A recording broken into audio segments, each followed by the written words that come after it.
नमस्कार दोस्तों, welcome to sports engineer. दोस्तों, आज इस वीडियो में हम दिसंबर महीने के स्पोर्ट्स करंट अफेयर्स को डिस्कस करने वाले हैं। तो चलिए फटाफट से वीडियो को शुरू करते हैं। पहला हमारा पॉइंट है, विश्व शतरंज ब्लिट्ज चैंपियनशिप में कोनेरू हम्पी ने रजत पदक जीता। देख लेते हैं। कोनेरू हम्पी इंडिया से हैं। इन्होंने कजाकिस्तान की जो विजेता हैं बीबिसारा बालाबाएवा, इनसे वो हार गई और इनसे हारकर उन्होंने सिल्वर मेडल अपने नाम किया है। इसका आपको ध्यान में रखना है। इसके साथ साथ आपको ध्यान में रखना, ये कहाँ पर हुआ था, तो ये अल्माटी कजाकिस्तान में इसका आयोजन करवाया गया था। विश्व रैपिड शतरंज चैंपियनशिप, रैपिड और ब्लिट्ज दोनों जो कंपटीशन है 2022 के, उनका आयोजन कजाकिस्तान के अंदर हुआ था। रैपिड वर्ग अगर पुरुषों की बात करें तो उसमें मैग्नस कार्लसन ने इस अवार्ड को अपने नाम किया है। महिलाओं का खिताब मिला है चीनी ग्रैंड मास्टर टेन जियोंगी को। और भारत की जो सविता हैं, सविता श्री, इनको विश्व रैपिड वर्ग में कांस्य पदक मिला है। तो आपको देखिए इस क्वेश्चन में क्या क्या ध्यान में रखना है। सबसे पहले तो कोनेरू हम्पी ने रजत पदक जीता है विश्व रैपिड चैंपियनशिप के अंदर, और विश्व रैपिड चैंपियनशिप वर्ग के अंदर अगर कांस्य पदक की बात करें वो जीता है भारत की सविता श्री ने। इन दोनों को आपको ध्यान में रखना है। इसके बाद में ब्लिट्ज शतरंज चैंपियनशिप है, उसके अंदर भी पुरुष वर्ग में मैग्नस कार्लसन ने अपना खिताब अपने नाम किया है। तो देखिए मैग्नस कार्लसन ने ब्लिट्ज और रैपिड इन दोनों में जो गोल्ड मेडल है वो अपने नाम किया या फिर चैंपियनशिप को जीता है। भारत के आपको दो प्लेयर्स का नाम ध्यान में रखना है, कोनेरू हम्पी और सविता श्री। इसके बाद देखिए रैपिड और ब्लिट्ज इवेंट में भारतीय पदक, इसकी बात कर लेते हैं। केवल 3 भारतीय, विश्वनाथन आनंद, कोनेरू हम्पी और सविता श्री, इन तीनों ने ही जीता अभी तक वर्ल्ड रैपिड और ब्लिट्ज शतरंज चैंपियनशिप। इन दोनों के अंदर रैपिड और ब्लिट्ज दो टाइप की शतरंज चैंपियनशिप होती है।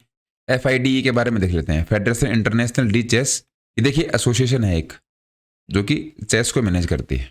20 जुलाई 1924 पेरिस में इसकी स्थापना हुई थी और लुसेन स्विट्जरलैंड में इसका हेडक्वार्टर है।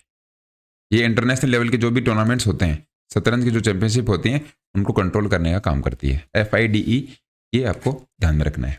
नेक्स्ट है, ब्राजील के दिग्गज फुटबॉलर पेले का 82 साल की उम्र में निधन हो गया। 3 बार इन्होंने वर्ल्ड कप अपने नाम किया और ब्राजील के फुटबॉलर थे।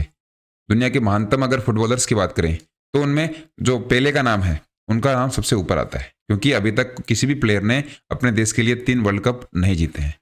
पेले ने ये काम किया था। 2021 में इनका ट्यूमर का ऑपरेशन हुआ था और अभी 2022 के अंदर 82 ईयर्स ओल्ड ये थे, 82 साल के थे, इनका निधन हो गया। 92 मैचों में इन्होंने 77 गोल किए हैं। 92 मैचेस में इन्होंने 77 गोल किए हैं अपने देश के लिए। और देखते हैं इनके बारे में, 3 बार विश्व कप जीतने वाले एकमात्र खिलाड़ी है। अभी तक ऐसा कोई भी प्लेयर नहीं कर पाया जिसने 3 बार वर्ल्ड कप जीता हो अपने देश के लिए। 1958, 62 और 1970। 2000 में फीफा के प्लेयर ऑफ द सेंचुरी इनको अवार्ड दिया गया, FIFA player of the century. इनका अगर रियल नाम पूछें तो वह है एडनस एरेंटस डो नेसिमेंटो। पहले नाम से भी इनको जाना जाता है।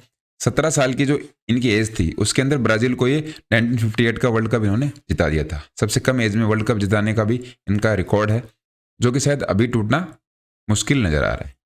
तो पहले हमने बहुत ही एक कोहिनूर खो दिया फुटबॉल का, बहुत ही शानदार प्लेयर थे फुटबॉल के। नेक्स्ट है, सूर्य कुमार यादव और स्मृति मंधाना ICC T20 वर्ष की सर्वश्रेष्ठ नामांकित खिलाड़ी की सूची में इनको शामिल कर लिया गया है। ICC 2022 की महिला T20 वर्ष की अगर सर्वश्रेष्ठ खिलाड़ी की लिस्ट की बात करें तो उस लिस्ट में इनको शॉर्टलिस्ट किया गया है। भारत की बल्लेबाज हैं स्मृति मंधाना। बाकी भी प्लेयर्स हैं, इनका हमें ध्यान में नहीं रखना है, इंडियन प्लेयर्स का ध्यान में रखना है। तो T20 कैटेगरी के अंदर स्मृति मंधाना को इंक्लूड किया गया है। अगर पुरुष T20 की बात करें उसमें किया गया सूर्य कुमार यादव को। इन दोनों प्लेयर्स के बारे में आपको ध्यान में रखना है। मेल और फीमेल या फिर पुरुष और महिला कैटेगरी के अंदर T20 में सूर्य कुमार यादव और स्मृति मंधाना का नाम है। 2022 पुरुष वनडे सर्वश्रेष्ठ खिलाड़ी के लिए भी ये नॉमिनेशन मिले हैं, लेकिन इसमें इंडिया का कोई भी प्लेयर नहीं है। पाकिस्तान के बाबर आजम, ऑस्ट्रेलिया के प्लेयर हैं, जिम्बाब्वे के प्लेयर हैं, वेस्ट इंडीज के हैं, लेकिन इंडिया का कोई भी प्लेयर नहीं है। किसकी बात हो रही है? मेल वनडे प्लेयर्स की। इसके बाद में देखिए ICC 2022 महिला वनडे के सर्वश्रेष्ठ खिलाड़ी के लिए जो नॉमिनेट हुए हैं उनमें भी इंडिया के कोई भी प्लेयर नहीं है। लेकिन अगर हम emerging player of the year की बात करें, 2022 में ICC के जो emerging player of the year के लिए नॉमिनी शॉर्टलिस्ट किए हैं उनमें हमारे 3 प्लेयर हैं, अर्शदीप सिंह, यस्तिका भाटिया और रेणुका सिंह। ये आपको ध्यान में रखना है, ये इंपॉर्टेंट हो सकता है। सूर्य कुमार यादव, स्मृति मंधाना T20 में इनको शॉर्टलिस्ट किया गया है।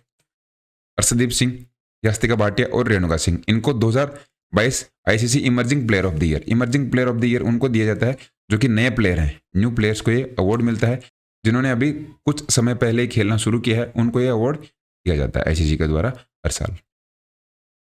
निखत जरीन लवलीना बोरगोहेन ने छठी एलिट राष्ट्रीय महिला मुक्केबाजी चैंपियनशिप 2022 में स्वर्ण पदक जीते। तेलंगाना की है निखत जरीन और असम से आते हैं लवलीना बोरगोहेन। इन्होंने क्या किया है, भोपाल के अंदर 6th एलिट राष्ट्रीय महिला मुक्केबाजी चैंपियनशिप 2022 के अंदर अपने अपने जो वेट कैटेगरी है उसके अंदर गोल्ड मेडल अपने नाम किया है। ये टूर्नामेंट कहाँ हुआ था?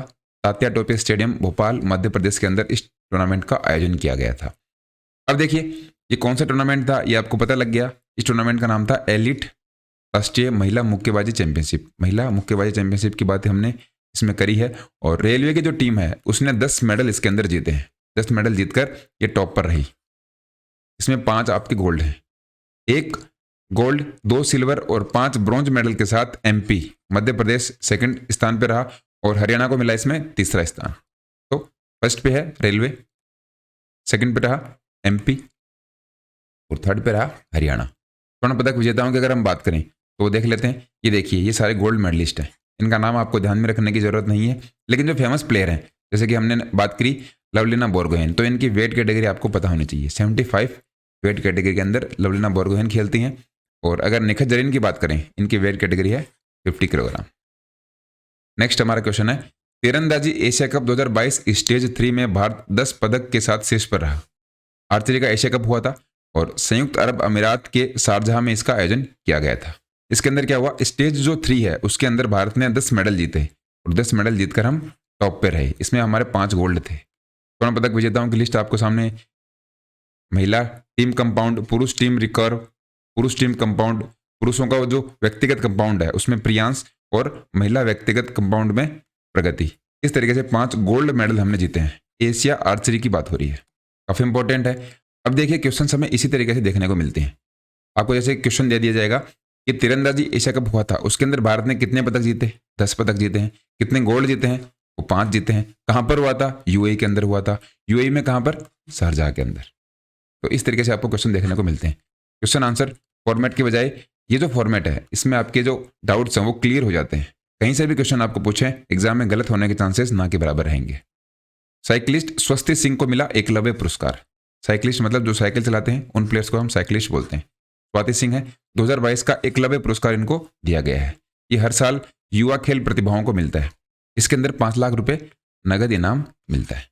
राष्ट्रीय स्तर पर 2 स्वर्ण और इतने ही रजत पदक जीते हैं साइकिलिस्ट स्वास्थ्य ने। ये जो अवार्ड है ये ओडिशा सरकार का सबसे प्रतिष्ठित खेल पुरस्कार है।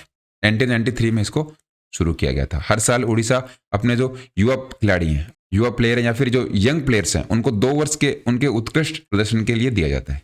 2 साल की जो इनकी स्पोर्ट्स की परफॉर्मेंस है उनके अकॉर्डिंग ये अवार्ड उनको मिलता है। क्या नाम है अवार्ड का, एकलव्य पुरस्कार। किसको मिला है, साइकिलिस्ट स्वास्थ्य सिंह को। कौन सी गवर्नमेंट देती है, उड़ीसा गवर्नमेंट। नेक्स्ट है, केंद्रीय खेल मंत्री अनुराग ठाकुर ने कर्नाटक के उडुपी में खेल विज्ञान केंद्र का उद्घाटन किया है। स्पोर्ट्स साइंस सेंटर का उन्होंने उद्घाटन किया है। किसने किया है, खेल मंत्री सूचना और प्रसारण मंत्री अनुराग ठाकुर ने।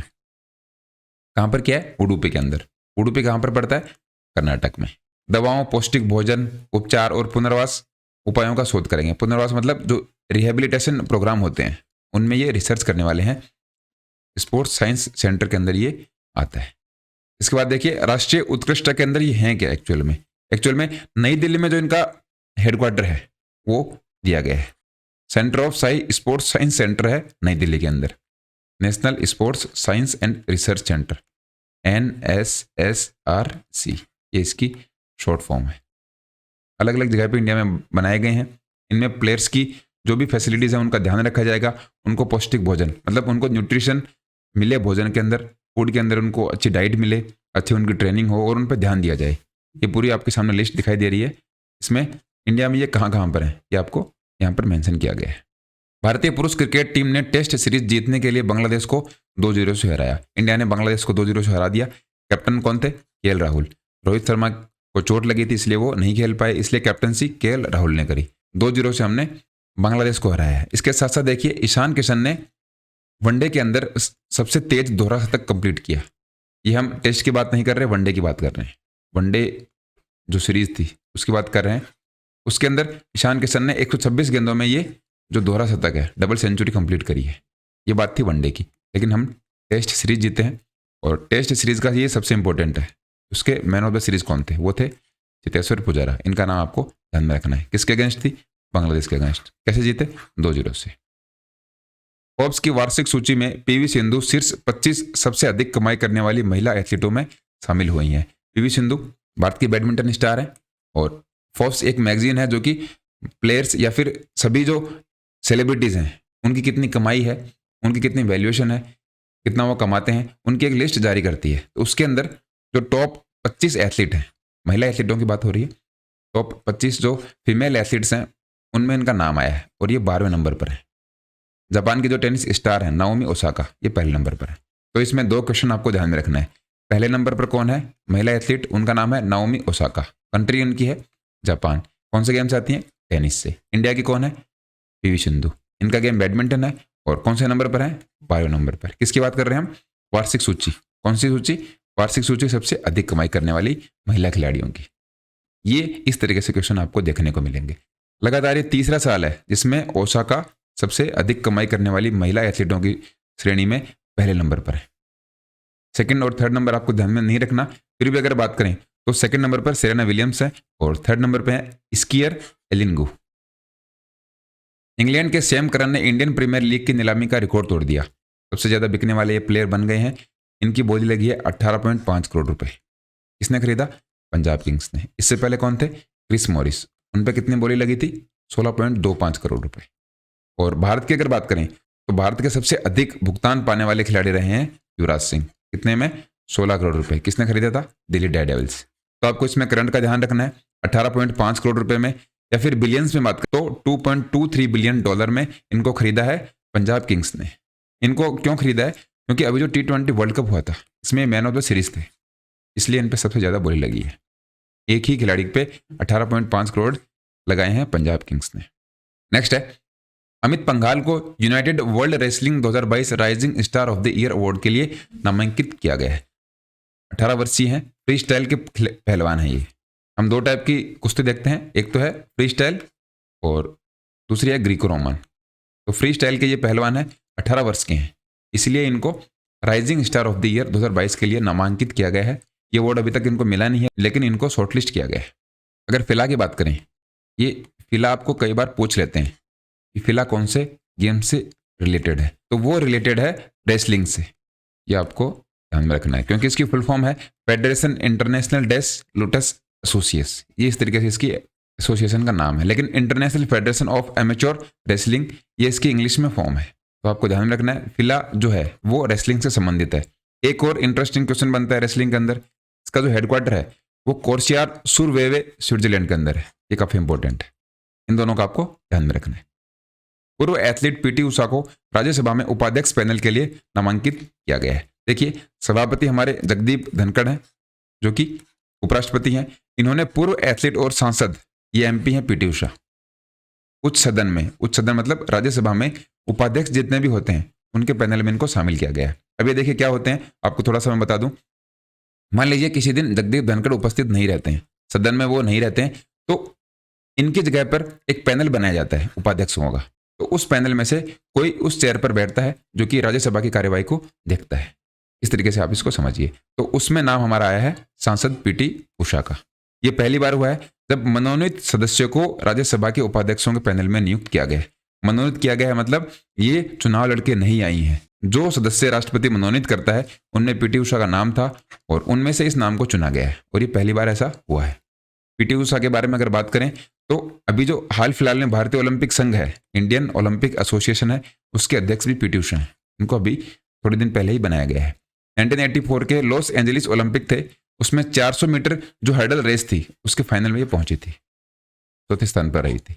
मेडल से थोड़ा सा ये चूक गई थी, इसलिए पीटी उषा काफी इंपॉर्टेंट है, ये आपको ध्यान में रखना है। पूरी डिटेल थी, इसको हमने इसमें डिस्कस कर लिया है। नेक्स्ट है, नई दिल्ली 36वीं एशियाई कुश्ती चैंपियनशिप 2023 की मेजबानी करने वाला है। नई दिल्ली ये 7वीं बार मेजबानी करेगा इसकी। विश्व कुश्ती चैंपियनशिप 2023 सर्बिया के बेलग्रेड में होने वाली है।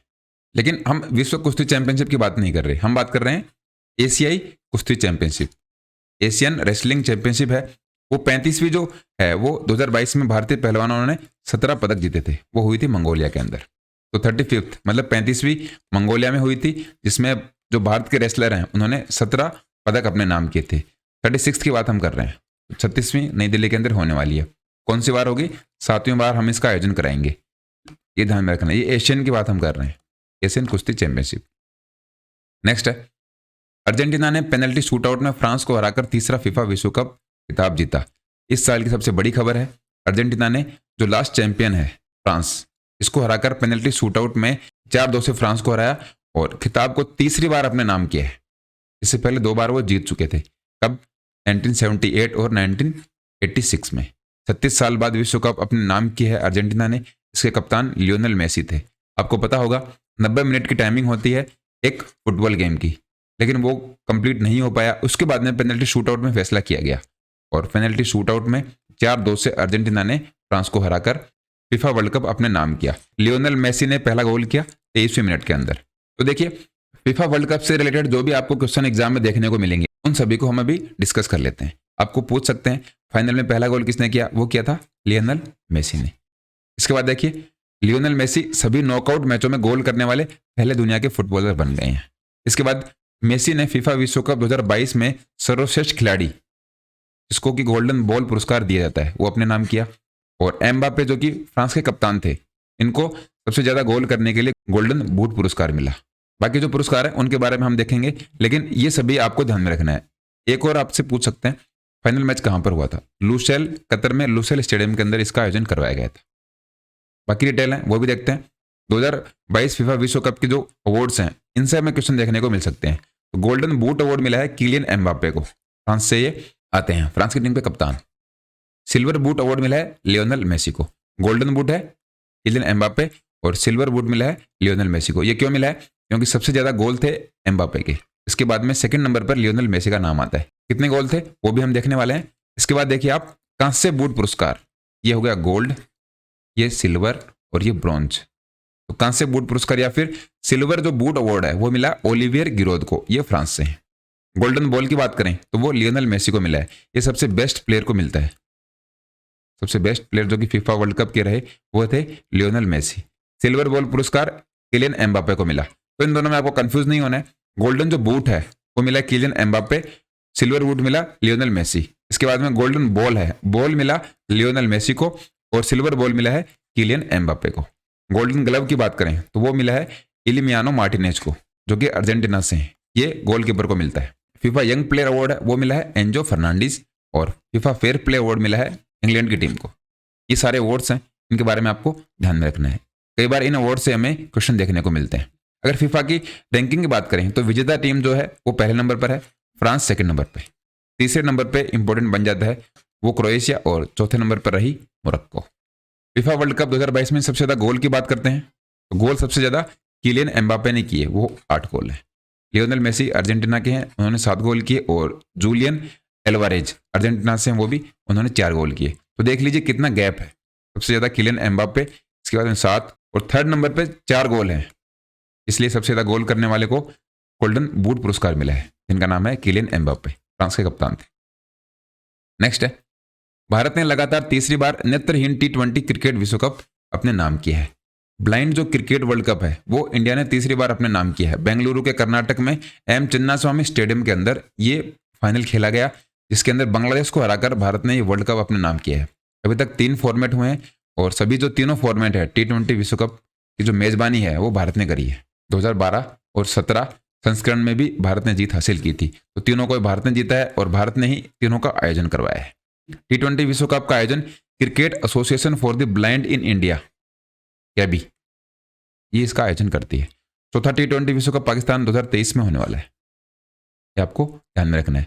फोर्थ जो T20 वर्ल्ड कप है ब्लाइंड का, वो पाकिस्तान के अंदर आयोजित करवाया जाएगा। पहली बार भारत से बाहर ये आयोजन होने वाला है। सैंडी हुक को 2032 ओलंपिक आयोजन समिति का CEO नियुक्त किया गया है। अमेरिका की हैं सैंडी हुक, इनको ब्रिस्बेन 2032 का जो ओलंपिक है उसके अंदर CEO नियुक्त किया गया है। ब्रिस्बेन 2032 का ओलंपिक होने वाला है। ये लास्ट वीडियो में हमने देखा था कि 2024 का पेरिस में होगा, 2028 का जो ओलंपिक है लॉस एंजलिस अमेरिका के अंदर होने वाला है और 2032 का होगा ब्रिस्बेन के अंदर। उसकी CEO नियुक्त किया गया है सैंडी हुक को। अब देख लेते हैं 2032 से पहले ऑस्ट्रेलिया ने कितनी बार इसका आयोजन करवाया है। तो 1956 मेलबर्न और 2000 सिडनी। 2032 का जो ओलंपिक होने वाला है 2032, इस ओलंपिक से पहले 1956 और 2000 का जो सिडनी ओलंपिक था 2 बार इसका आयोजन करवा चुका है। तो ये तीसरा ओलंपिक होने वाला है ऑस्ट्रेलिया में। 2022 में सबसे ज़्यादा लिखे जाने वाले एथलीट नीरज चोपड़ा रहे। सबसे ज़्यादा इनको गूगल पे सर्च किया गया और ट्रैक एंड फील्ड एरिया की जब हम बात करें तो सबसे ज़्यादा लिखा गया नीरज चोपड़ा को। सबसे ज़्यादा लिखे जाने वाले एथलीट में नीरज चोपड़ा का नाम आया है। इससे पहले किसका रिकॉर्ड था? जमैका के उसेन बोल्ट का। नीरज चोपड़ा इस साल डायमंड लीग फाइनल जीतने वाले भारत के पहले एथलीट भी बन गए हैं। ये 2 रिकॉर्ड इनके नाम है 2022 के, जिनको आपको ध्यान में रखना है। FINA वर्ल्ड स्विमिंग चैंपियनशिप 2022, चाहत अरोड़ा ने 100 मीटर ब्रेस्ट स्ट्रोक में नेशनल रिकॉर्ड बनाया है। भारतीय तैराक हैं चाहत अरोड़ा, फीमेल हैं। इन्होंने ऑस्ट्रेलिया के मेलबर्न में FINA वर्ल्ड स्विमिंग चैंपियनशिप 2022 के अंदर ये नेशनल रिकॉर्ड अपने नाम किया है। 100 मीटर ब्रेस्ट स्ट्रोक की जब हम बात करें तो 1 मिनट और 13.13 सेकेंड के अंदर इन्होंने ये रेस कंप्लीट करी और नया नेशनल रिकॉर्ड इन्होंने बनाया है। FINA क्या करती है? तैराकी, गोताखोरी, वाटर पोलो, सिंक्रोनाइज्ड और ओपन वाटर स्विमिंग जैसे जो एक्वा स्पोर्ट्स हैं इनको मैनेज करने का, इनको देखने का काम करती है FINA। ये भी आपको ध्यान में रखना है। फेडरेशन इंटरनेशनल डी नेटेशन, FINA से आपको कंफ्यूज नहीं होना है कि इसमें कहीं पे भी स्विमिंग का नाम नहीं है, लेकिन स्विमिंग से रिलेटेड होता है FINA। नेक्स्ट है जोस बटलर, सिद्रा अमीन ने ICC player of the month का पुरस्कार जीता है। हर महीने की तरह हम देखते हैं कि लास्ट महीने का ICC player of the month किसको चुना गया। तो हम नवंबर महीने की बात करेंगे। नवंबर महीने के लिए जोस बटलर को मेल कैटेगरी के अंदर और पाकिस्तान की सिद्रा अमीन इनको फीमेल कैटेगरी के अंदर ICC player of the month चुना गया। ये 2 नाम आपको ध्यान में रखना है। कोई भी एग्जाम में लास्ट में जितने भी हमारे ICC player of the month हैं उनमें से आपको पूछा जा सकता है, तो आप इन सभी को नोट डाउन कर लीजिए। एक्सेल्सन और यामागुची ने जीता BWF world tour finals. Badminton के विश्व के नंबर 1 खिलाड़ी हैं Viktor Axelsen. BWF world tour finals अपने नाम किया है। तो देखिए 2 नाम आपको ध्यान में रखना है, विक्टर एक्सेल्सन और जापान की हैं अकाने यामागुची। इन दोनों ने BWF वर्ल्ड टूर फाइनल्स जीता है। ये क्या होता है ये भी हम देख लेते हैं। BWF वर्ल्ड टूर के बारे में अगर हम बात करें तो ये एक ग्रेड 2 बैडमिंटन टूर्नामेंट सीरीज है। इसके अंदर टॉप जो प्लेयर हैं शीर्ष विश्व रैंक वाले खिलाड़ी खेलते हैं। मतलब जो प्लेयर्स टॉप रैंकिंग में है बैडमिंटन में, उन प्लेयर्स को इनमें शामिल किया जाता है। सिंगल्स और डबल्स, मेल और फीमेल दोनों इसमें खेलते हैं। इसलिए अब की बार 2 नाम आपको ध्यान में रखना है, विक्टर एक्सेल्सन और जापान की यामागुची। नेक्स्ट है ईशान किशन ने वनडे में सबसे तेज दोहरा शतक लगाने का वर्ल्ड रिकॉर्ड बना दिया है। सबसे तेज दोहरा शतक इन्होंने 126 गेंदों में लगाया। ये हमने देख लिया था। इससे पहले क्रिस गेल के नाम था जिन्होंने 138 बॉल्स खेली थी। 138 गेंदों में इन्होंने दोहरा शतक बनाया था। लेकिन अब नाम आ गया है ईशान किशन का। सबसे कम उम्र के खिलाड़ी भी दोहरा शतक बनाने वाले बन गए हैं ईशान किशन। मीराबाई चानू ने वेट लिफ्टिंग वर्ल्ड चैंपियनशिप में सिल्वर मेडल अपने नाम किया है। कोलंबिया के बोगोटा में इसका आयोजन किया गया था। 49 वेट कैटेगरी में खेलती हैं मीराबाई चानू और इन्होंने सिल्वर मेडल अपने नाम किया है। ये आपको ध्यान में रखना है। मीराबाई चानू के बारे में आपसे पूछ सकते हैं कि इन्होंने कौन सा मेडल जीता और इनकी वेट कैटेगरी क्या है, या फिर कोलंबिया में इसका आयोजन किया गया था, इसके बारे में आपको पूछा जा सकता है। नेक्स्ट है भारत में IPL 2022 में गूगल पर सबसे ज़्यादा सर्च की जाने वाला ये टॉपिक रहा है। तो गूगल ने क्या किया, अपनी एक वार्षिक रिपोर्ट पब्लिश करी, एनुअल रिपोर्ट इन्होंने पब्लिश करी। उसमें क्या किया, ईयर इन सर्च 2022, मतलब 2022 के अंदर सबसे ज़्यादा सर्च क्या क्या किया गया। तो इंडिया में सबसे ज़्यादा IPL को सर्च किया गया, इंडियन प्रीमियर लीग को, और लगातार तीसरे वर्ष टॉप ट्रेंडिंग में IPL ही रहा है। IPL को ही लगातार तीसरे साल सबसे ज़्यादा सर्च किया गया है इंडिया के अंदर। इसके बाद नंबर आता है कोविन का, और तीसरा अगर बात करें, तीसरा नंबर आता है FIFA विश्व कप का। FIFA विश्व कप दुनिया में भले ही सबसे ज़्यादा सर्च किया गया हो, लेकिन इंडिया में इसकी 3rd पोजीशन है। पहले नंबर पर IPL का ही नाम आता है। नेक्स्ट है दीपिका पादुकोण ने कतर में फाइनल के दौरान FIFA विश्व कप ट्रॉफी का अनावरण किया। ऐसा करने वाली ये पहली भारतीय अभिनेत्री बन गई हैं। जो फाइनल था उसके अंदर इन्होंने जो ट्रॉफी थी उसका अनावरण किया है, उसको सबके सामने रखा। और इसके साथ साथ नोरा फतेही हैं, इन्होंने क्या किया था, FIFA वर्ल्ड कप 2022 की फैन फेस्टिवल में परफॉर्म किया था। इन दोनों नामों को आपको ध्यान में रखना है। नेक्स्ट है शेफाली वर्मा पहली ICC महिला अंडर 19 महिला T20 विश्व कप में भारत का नेतृत्व करेंगी। देखिए अंडर 19 महिला T20 वर्ल्ड कप पहली बार होने वाला है और इसकी जो कप्तानी है, इसकी जो कैप्टनशिप है वो करेंगी शेफाली वर्मा। भारत की ये कप्तान होने वाली है। अंडर 19 महिला T20 वर्ल्ड कप की हम बात कर रहे हैं। ये कहाँ पर होगा? ये होने वाला है साउथ अफ्रीका के अंदर। कब होगा? 14 से 29 जनवरी 2023 के बीच में। नेक्स्ट है, ऋषिकेश कानेटकर को भारतीय महिला क्रिकेट टीम का बल्लेबाजी कोच नियुक्त किया गया है। रमेश पवार का कार्यकाल वो कंप्लीट हो गया, उनका टेन्योर कंप्लीट होने के बाद में अब ऋषिकेश कानेटकर हमारे बल्लेबाजी कोच होने वाले हैं भारतीय महिला क्रिकेट टीम की। अगर हम बीसीसीआई की बात करें तो इसकी स्थापना 1928 के अंदर हो गई थी। ग्रांट गोवन ये इसके पहले अध्यक्ष थे और मुंबई महाराष्ट्र में इसका हेडक्वार्टर है। रोजर बिन्नी इसके अध्यक्ष हैं। पहले कौन थे? सौरव गांगुली। तो अब सौरव गांगुली का कार्यकाल खत्म हो गया, उनका टेन्योर कंप्लीट हो गया। इसके बाद में रोजर बिन्नी नए अध्यक्ष बने बीसीसीआई के।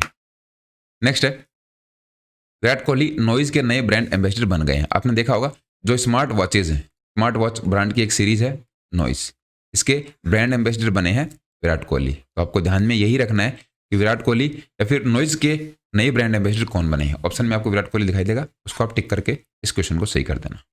नेक्स्ट है, विश्व चैंपियन रुद्राक्ष पाटिल ने मिस्र में आयोजित ISSF प्रेसिडेंट कप अपने नाम किया है। भारत के हैं रुद्राक्ष पाटिल। इन्होंने काहिरा मिस्र में काहिरा नाम की एक जगह है, मिस्र की राजधानी है, वहां पर हुआ था ICC प्रेसिडेंट कप 2022। इसके अंदर 10 मीटर एयर राइफल के अंदर इन्होंने फाइनल में दुनिया के नंबर 1 डेनिलो सोलाजो को हराकर गोल्ड मेडल अपने नाम किया है। बहुत ही बड़ी उपलब्धि है। और रुद्राक्ष पाटिल को क्या किया गया है? ISSF द्वारा श्रेणी में वर्ष के सर्वश्रेष्ठ एथलीट को दिया जाने वाला गोल्डन टारगेट पुरस्कार भी इनको मिला है। 2022 का जो प्रेसिडेंट कप हुआ है ISSF का, इसमें भारत ने 2 पदक जीते हैं। एक इसमें गोल्ड है और एक इसमें सिल्वर मेडल है। इसलिए प्रेसिडेंट कप से आपको ध्यान रखना है। प्रेसिडेंट कप किसने जीता? रुद्राक्ष पाटिल ने। इंटरनेशनल शूटिंग स्पोर्ट्स फेडरेशन की अगर बात करें, इसकी स्थापना 1907 के अंदर हुई थी और इसका हेडक्वार्टर कहाँ पर है? म्यूनिक, जर्मनी में। पहले इसका नाम क्या था? इंटरनेशनल शूटिंग यूनियन, लेकिन 1998 में इसको बदल दिया गया और अब इसका नाम हो गया है ISSF। नेक्स्ट है, सौराष्ट्र ने विजय हजारे ट्रॉफी 2022-23 को जीत लिया है। अहमदाबाद के नरेंद्र मोदी स्टेडियम में इसका आयोजन करवाया गया था। इसका फाइनल हुआ था और उसमें महाराष्ट्र को इन्होंने हराया है। सौराष्ट्र ने किसको हराया? महाराष्ट्र को। अगर पिछले साल की बात करें तो हिमाचल प्रदेश ने इस ट्रॉफी को अपने नाम किया था। Sheldon Jackson player of the match रहे और ऋतुराज गायकवाड़ हैं वो रहे प्लेयर ऑफ द सीरीज। किसके रहे? विजय हजारे ट्रॉफी के। विजय हजारे ट्रॉफी क्या होती है? ये वनडे की एक ट्रॉफी होती है, इसमें 50+ ओवर का मैच होता है। मुश्ताक अली की बात करें तो वो T20 का टूर्नामेंट है और रणजी ट्रॉफी है वो टेस्ट का टूर्नामेंट है। इनको नाम दिया गया है, ट्रॉफीज का नाम दे रखा है। तो 50 ओवर वाली जो ट्रॉफी है वो जीत ली है सौराष्ट्र ने। किसको रहा है? महाराष्ट्र को। तमिलनाडु इसकी सबसे ज़्यादा विजेता टीम रही है और सबसे ज़्यादा 5 बार इस ट्रॉफी को अपने नाम किया है तमिलनाडु ने। कब शुरू किया गया था? 2002-3 में इस सीजन को शुरू किया गया था या फिर इस ट्रॉफी को शुरू किया गया था। नेक्स्ट है, हॉकी मध्य प्रदेश ने खेलो इंडिया यूथ गेम्स 2022 पुरुष अंडर 18 खिताब अपने नाम किया है। मध्य प्रदेश ने भुवनेश्वर में इसका आयोजन किया गया था, खेलो इंडिया यूथ गेम्स 2022, और इसके अंदर ओडिशा को इन्होंने हराया है। तो हॉकी में मध्य प्रदेश का अच्छा नाम है। इन्होंने खेलो इंडिया यूथ गेम्स में पुरुष अंडर 18 का खिताब अपने नाम किया है। ये आपको ध्यान रखना है, मेल अंडर 18। तो इससे आपको ये भी पता लग गया कि खेलो इंडिया यूथ गेम्स 2022 के कहाँ हुए थे। वो हुए थे भुवनेश्वर, ओडिशा के अंदर। तो बस दिसंबर महीने के स्पोर्ट्स करंट अफेयर्स में इतना ही। इसके बाद देखिए, ये जो आपकी वीडियो है इसकी PDF आपको ऐप के ऊपर मिलेगी। स्पोर्ट्स इंजीनियर आपको प्ले स्टोर पर टाइप करना है, वहाँ से आप ऐप को इंस्टॉल कर लीजिए और उसके अंदर स्पोर्ट्स करंट अफेयर्स की सारी PDF आपको मिलने वाली है। या फिर डिस्क्रिप्शन में लिंक है, अगर आपने अभी तक ऐप को डाउनलोड नहीं किया है तो वहाँ से आप ऐप को डाउनलोड कर सकते हो। मिलते हैं अगले वीडियो में। धन्यवाद।